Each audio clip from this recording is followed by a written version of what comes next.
Stop laughing. I know what you did. I saw you talking to him. I swear to God, if you tell anyone about what I did with the money. I never thought one careless joke at a house party would completely shatter my relationship. It was supposed to be a fun night, good music, old friends, just like our college days. I went with my boyfriend Mark, who'd been acting weirdly insecure for weeks. I didn't get it.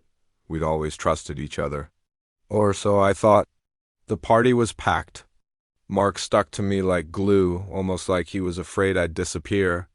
When I started talking to my friend Lucas, who I've known for years, Mark just hovered nearby like a storm cloud.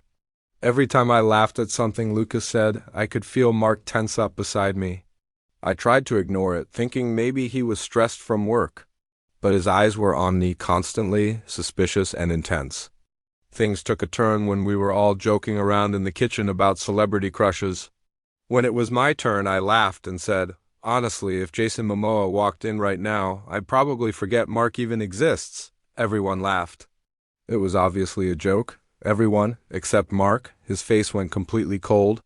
He dropped his hand from my waist and said, loud enough for the whole kitchen to hear, "So you're saying you'd leave me for another man? Is that what you're hinting at?" The laughter died instantly. My smile vanished. Mark, it was a joke, but he wasn't having it. "You think it's funny to disrespect me in front of everyone?" Heat rushed to my face. The room felt so small and silent. My best friend tried to step in, but Mark just stormed off into the backyard. People were staring at me, whispering, "What's his problem?" I followed him outside, hoping to calm him down, but he exploded the second he saw me.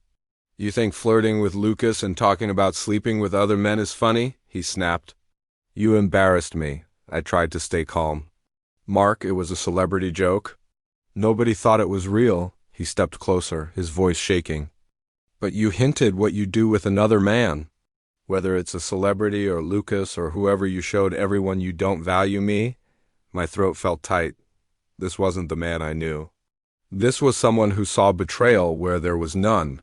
I looked him in the eye and asked, "Why are you acting like this? Where is all this insecurity coming from?" Just then, Lucas came out to check on me and put a hand on my shoulder.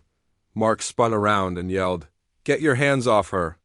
Lucas backed away, shocked. Mark glared at him. "Just waiting for me to slip up so you can swoop in?" My heart sank. "Mark, stop. You're being paranoid." He just shook his head. "Maybe if you respected me, I wouldn't feel paranoid."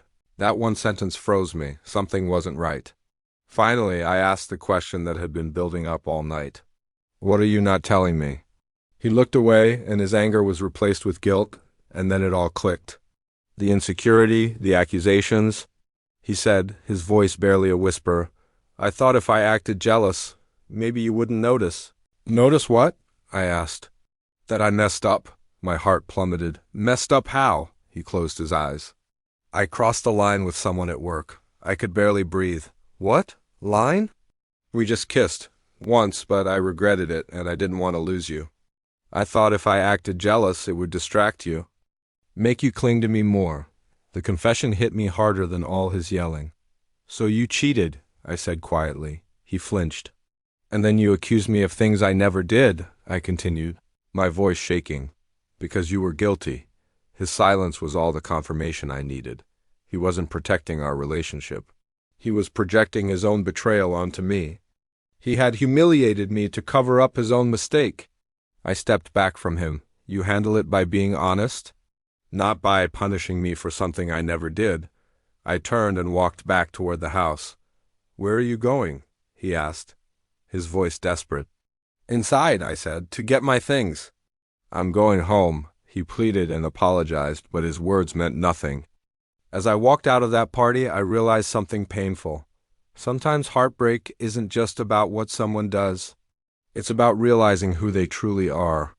And I couldn't stay with a man who would try to break me just to hide the fact that he was already broken.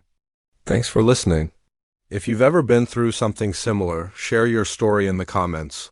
And don't forget to subscribe for more.